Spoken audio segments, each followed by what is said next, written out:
अवाच्यवादांश बहून वदिष्यन्ति तवाहिता निंदन्तस्तव सामर्थ्य तथो दुःखतरम नु किम अभावार्थ। तेरे वैरी लोग तेरे सामर्थ्य की निंदा करते हुए तुझे बहुत से न कहने योग्य वचन भी कहेंगे, उससे अधिक दुख और क्या होगा। हथो व प्राप्स्यसि स्वर्गम जित्वा व भोक्ष्यसे महीम तस्मादुत्तिष्ठ कौन्तेय युद्धाय कृतनिश्चय।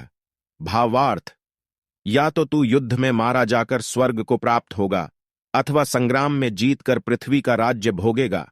इस कारण हे अर्जुन, तू युद्ध के लिए निश्चय करके खड़ा हो जा। सुख दुखे समय कृत्वा लाभालाभो जया जयो तथो युद्धाय युज्यस्व नैवं पापम वाप्स्यसि। भावार्थ, जय पराजय, लाभ हानि और सुख दुख को समान समझकर उसके बाद युद्ध के लिए तैयार हो जा।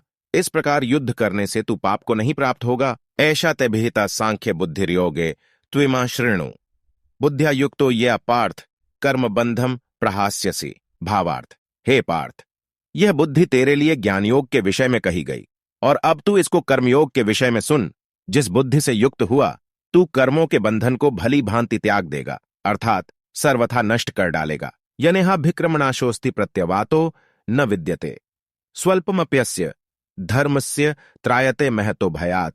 भावार्थ, इस कर्मयोग में आरंभ का अर्थात बीज का नाश नहीं है और उलटा फल रूप दोष भी नहीं है, बल्कि इस कर्मयोग रूप धर्म का थोड़ा सा भी साधन जन्म मृत्यु रूप महान भय से रक्षा कर लेता है। व्यवसाय आत्मिका बुद्धिरेकेह कुरुनंदन बहुशाका ह्यनंताश्च बुद्धयो व्यवसायिनाम।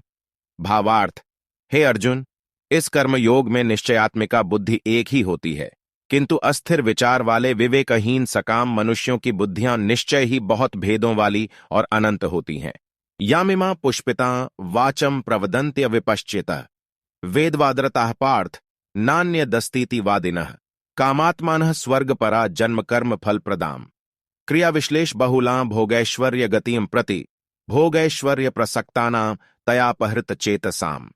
व्यवसायात्मिका बुद्धि समाधो न विधीयते। भावार्थ, हे अर्जुन, जो भोगों में तन्मय हो रहे हैं, जो कर्म फल के प्रशंसक वेद वाक्यों में ही प्रीति रखते हैं, जिनकी बुद्धि में स्वर्ग ही परम प्राप्य वस्तु है और जो स्वर्ग से बढ़कर दूसरी कोई वस्तु ही नहीं है, ऐसा कहने वाले हैं, वे अविवेकीजन इस प्रकार की जिस पुष्पित अर्थात दिखाऊ शोभा युक्त वाणी को कहा करते हैं, जो कि जन्म रूप कर्म फल दे वाली एवं भोग तथा ऐश्वर्य की प्राप्ति के लिए नाना प्रकार की बहुत सी क्रियाओं का वर्णन करने वाली है, उस वाणी द्वारा जिनका चित्त हर लिया गया है, जो भोग और ऐश्वर्य में अत्यंत आसक्त हैं, उन पुरुषों की परमात्मा में निश्चयात्मिका बुद्धि नहीं होती। त्रैगुण्य विषया वेदा निस्त्रैगुण्यो भवार्जुन निर्द्वंद्वो नित्य सत्वस्थो निर्योगक्षेम आत्मवान मुओ। भावार्थ, हे अर्जुन, वेद उपर्युक्त प्रकार से तीनों गुणों के कार्य रूप समस्त भोगों